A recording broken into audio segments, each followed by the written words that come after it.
স্বপ্ন যাবে বাড়ি আমার।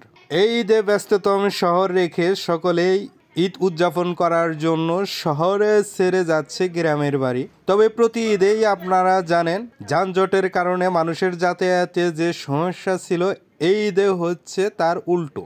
যমুনা সেতু থেকে এলাঙ্গা টাঙ্গাইল ঢাকা মহাসড়কটি ঈদের সময় সবসময় যানজট লেগেই থাকে।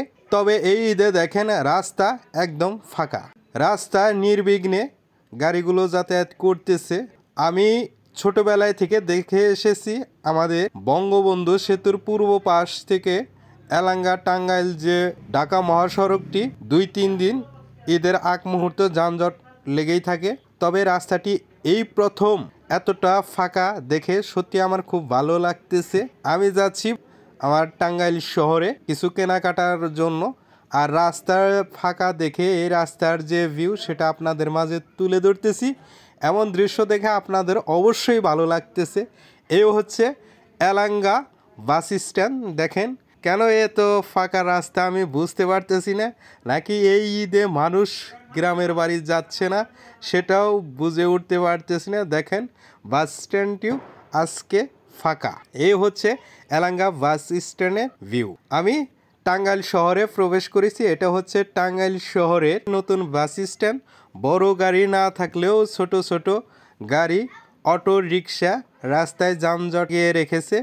তারপরেও আমি শহরে যেহেতু যেতে হবে সে কারণে এই যানজটের ভিতর দিয়েই শহরের দিকে যাচ্ছি। দেখেন অটো রিক্সাগুলো এলো পাথারি চালানোর কারণেই কিন্তু এই যানজটগুলা সবসময় লাইগা থাকে। রাস্তা যেমনটি ফাঁকা, টাঙ্গাইল শহরের ক্যাপসুল মার্কেটটি তেমনটি ফাঁকা কিন্তু নয়। আপনারা দেখতে পারতেছেন এখানে পা ফালানোর জায়গা নাই, এমন অবস্থা দাঁড়িয়েছে। দেখেন কি পরিমাণে এখানে কাস্টমার তারা কেনাকাটা করার জন্য শহরমুখী হয়েছে। এই যানজটের ভিতর দিয়ে আমি সামনের দিকে এগিয়ে যাচ্ছি এবং সামনের যে চিত্র সেই চিত্রগুলো আপনাদেরকে দেখানোর চেষ্টা করতেছি। এই টাঙ্গাইল শহরে কেনাকাটা করার জন্য পুরুষদের চেয়ে নারীরা সবচাইতে বেশি। দেখেন 5 জন যদি পুরুষ থাকে তার 15 জন নারী এখানে কেনাকাটা করার জন্য চলে এসেছে। এ হচ্ছে সময় নিউ মডার্ন সুপার মার্কেট। আপনারা সকলে এই মার্কেটটির সাথে পরিচিত। এই মার্কেটের ভিতরের যে দৃশ্য সেই দৃশ্যগুলোই তুলে ধরতেছি। দেখেন এখানেও কাস্টমারে ভরপুর। আজকে আমরা 2 বন্ধু আসছি টাঙ্গাইল শহরে শপিং করতে।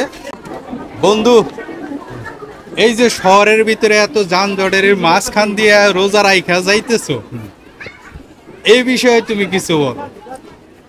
আজকে তো আমার রোজার 12টা বাজে গেছে 100%, কারণ আমি ইচ্ছাকৃতভাবে না চাইলেও হয়ে যাইতেছে, কারণ চারদিকে শুধু পরি আর পরি। হ্যাঁ, টাঙ্গাইল শহরে শুধু পরি আর পরি। আমার মানে দৃষ্টি অন্যদিকে কনভার্ট হবে, কিন্তু ও হয়ে যাচ্ছে। আল্লাহ ক্ষমা করুক। তবুও হয়ে যাচ্ছে। কি হয়ে যাচ্ছে বন্ধু? মানে হয়ে যাচ্ছে, মানে চোখ চলে যাচ্ছে ওদিকে, ডানা কাটা পরিদের দিকে, মানে না তাকাতে চাইলে হয়ে যাচ্ছে।